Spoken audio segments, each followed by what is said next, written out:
vraiment quelques secondes de travail. Allez-y, allez-y. On l'applaudit.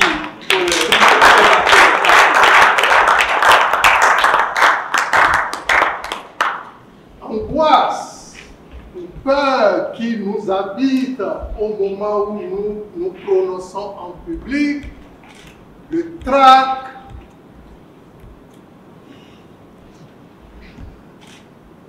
angoisse ou peur qui nous habite au moment de nous prononcer en public, le trac se manifeste de différentes manières. Perte de la voix, palpitations, tremblement des bras, des mains et même de la langue. Tous autant que nous sommes ici, nous en savons quelque chose. Le trac naît du souci de bien faire, mais aussi du défaut de préparation. Si de belles fleurs attirent les abeilles, alors de belles improvisations évoquent en notre esprit le trac. Je dirais simplement que le trac est le traquenard de ceux qui aiment relever des défis. Si le trac est inévitable dans bien des circonstances, il est contrôlable. Dans le milieu artistique, l'usage de l'air pour contrôler le trac n'est qu'un secret de polichinelle. On est bien d'accord que Fela Kuti ou encore Bob Marley n'avaient pas le trac. Le trac, tel un moustique, fuit la fumée de nos amis reggaeman et rappeurs. Monsieur Piloté, je voulais vous dire que tous les artistes fument de l'herbe pour passer sur scène. Moi, je me rappelle bien que Jacques Brel ne fumait pas et qu'il vomissait avant tous ses concerts. Lui, il ne fume pas du tout. Et en plus, l'herbe a des vertus thérapeutiques. Donc, je ne pense pas que l'herbe... Chers collègues, je vais vous inviter, malgré la pertinence de votre intervention, à prendre note. Nous allons y revenir plus tard. Et enfin, après ma présentation, vous aurez l'opportunité de faire vos observations et de poser des questions. Et à cet effet, je convie les uns et les autres de bien vouloir prendre note pour qu'on ait une séance de discussion intéressante. Monsieur l'orateur, dans une certaine mesure, le trac est le meilleur de nous-mêmes. Et je dois savoir que vous voulez nous dérouler que le trac, on peut l'éviter, c'est comme de l'oubli qui est... Comme je l'ai souligné, cher ami, également, prenez patience, nous allons y revenir. Je vous ai vu, vous étiez en train de discuter, prenez le temps de m'écouter, soyez attentifs. Nous allons discuter et commencer à vous apprêter. D'ailleurs, vous allez me prendre des notes tout à l'heure.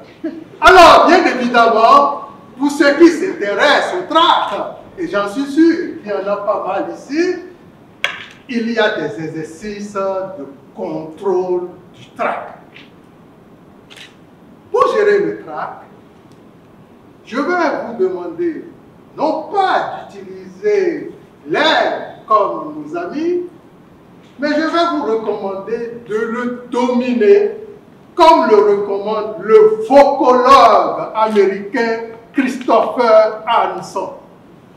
Pour ce professionnel de la voix, la première phase pour contrôler le trac, c'est de l'accepter, l'analyser et le comprendre. Il y a des exercices pour la gestion du trac. Une étude.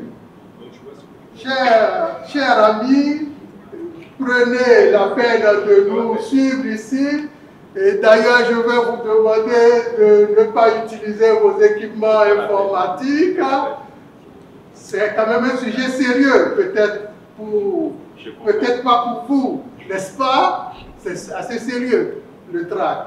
Nous avons besoin d'haranguer les foules, n'est-ce pas? Il nous faut donc suivre cette présentation avec un intérêt particulier. Alors, je vous racontais cette étude menée au Conservatoire de Lausanne par une psychologue nommée Angelica Guzwell, qui montre que le remède le plus usité et le plus efficace contre le trac est le ralentissement du risque respiratoire. Chers collègues, je vous invite à utiliser ce calmant naturel. Voilà venu le moment de donner la parole à ceux qui veulent discuter et qui étaient impatients. Je commencerai par mon ami qui discutait, de bien vouloir partager avec nous son expérience du trac. En fait, il faut dire que le trac, c'est pas tout le monde qui a le trac. Il y a certains qui, naturellement, sont mobiles, sont à la pointée des maîtres de la parole ou du chant.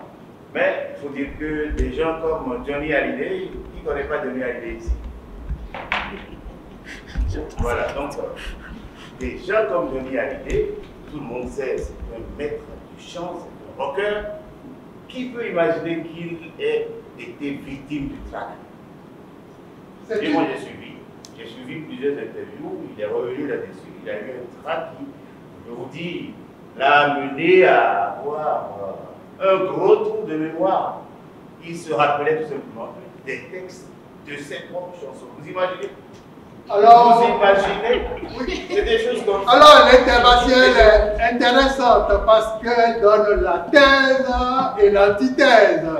C'est vrai qu'il existe quelques rares cas de personnalités d'artistes qui n'avaient pas le trac, mais c'est très rare.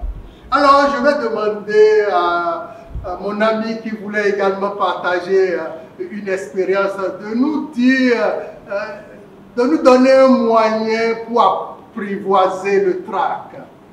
Monsieur l'orateur, ce que je disais, c'est de vous faire comprendre que l'absence de trac est une confiance dangereuse qui peut vous amener, vos orateurs, à annoncer votre test et à ne pas vibrer au rythme des mots que vous avez choisi pour faire passer votre message.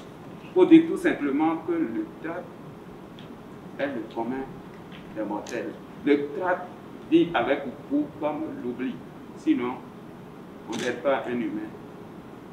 C'est une bonne intervention, mais qui peut me donner un seul moyen pour dominer cette peur qui nous habite? Alors, mon ami qui intervenait tout à l'heure, c'est le moment de prendre la parole pour haranguer cette salle. Monsieur Kénoté, mon point était que tous les artistes ne fument pas forcément de l'herbe pour combattre leur trac. Et puis vos exemples, je ne les trouve pas du tout pertinents, dans la mesure où Fela ne fumait pas pour vaincre le trac. Fela fumait tout simplement pour se connecter spirituellement. Oui. Premier point. Deuxième point. Bob Marley aussi ne fumait pas parce qu'il voulait vaincre le trac. Bob Marley fumait parce que c'était dans sa culture. La culture du reggae, la culture Rastafari veut que nous cultivons de l'herbe, que nous la fumons et que nous propageons. Moi, la je trouve vision. son argument tout à fait fallacieux. Ce n'est pas parce que c'est religieux. Vous aurez bientôt la parole, chers collègues. Laissez-le aller au bout de son intervention. Mais je ne comprends même pas pourquoi est-ce qu'il Oui, m'interrompt dans mon propos.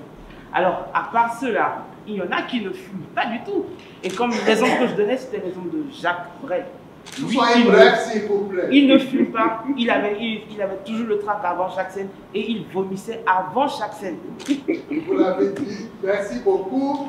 Je vais laisser enfin la parole à notre ami Charles après cette intervention. Moi, je voudrais simplement souligner le fait que même si ces personnes fumaient pour d'autres raisons, mais en fumant, ils arrivaient à vaincre le trac. Donc, pour répondre à votre question, l'un des meilleurs moyens de vaincre son trac, c'est de fumer quelque chose. Alors, ce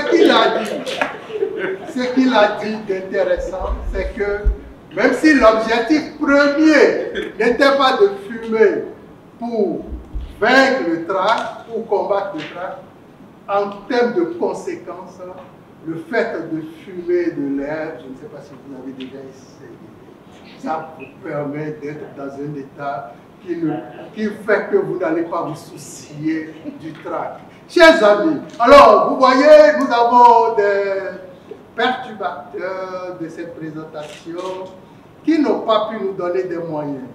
Je vais y revenir.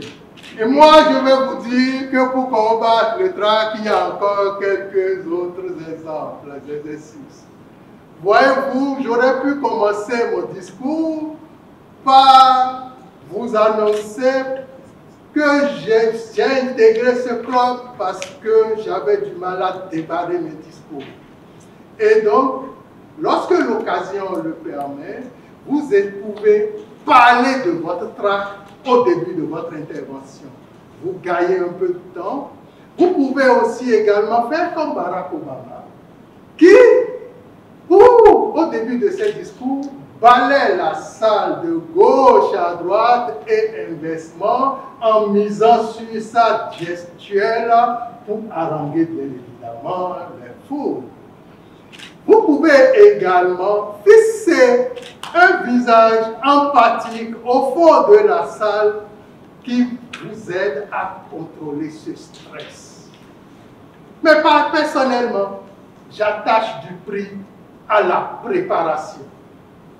Il faut maîtriser le contenu de sa présentation, le contenu de son discours pour mieux gérer le trac.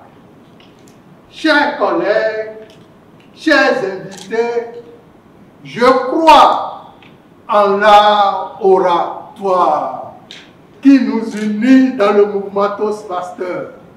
Je crois en notre club qui nous réunit comme à une partie de chasse à la poursuite des tas de l'art oratoire. Je crois en chacun de nous et en nos capacités à identifier et à traquer le trac pour pouvoir présenter et haranguer des foules. Je crois enfin en nos capacités à maîtriser incognito ce malaise malgré les perturbateurs. Comme je le disais lorsque j'annonçais les objectifs, il m'est demandé dans le cadre de ce projet de ne pas évaluer le contenu du discours, mais de plutôt évaluer la manière dont vous êtes parvenus au bout des perturbateurs qui ont été désignés par la vice-présidente à l'éducation, qui m'a rassuré que comme le projet le recommandait, notre orateur ne savait pas de qui il s'agissait. Et je m'en suis également assuré.